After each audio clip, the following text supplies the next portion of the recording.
کہتے ہیں کہ پرانے زمانے کے ایک استاد صاحب بڑی ثقیل اور بھاری قسم کی اردو بولا کرتے تھے، اور ان کی اپنے شاگردوں کو بھی نصیحت تھی کہ جب بھی بات کرنی ہو تو تشبیہات، استعارات، محاورات اور ضرب الامثال سے آراستہ پیراستہ اردو زبان استعمال کیا کریں۔ ایک مرتبہ دوران تدریس ایک استاد صاحب حقہ پی رہے تھے۔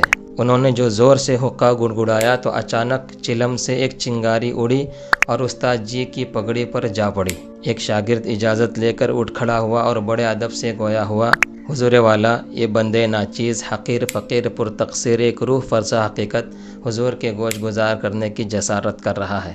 وہ یہ ہے کہ آپ لگ بھگ آدھے گھنٹے سے حقہ نوش فرما رہے ہیں۔ چند ثانیے قبل ایک شرارتی آتشی پتنگا آپ کی چلم سے بلند ہو کر چند لمحے ہوا میں ساکت رہا اور پھر آپ کی دستار فضیلت پر براجمان ہو گیا۔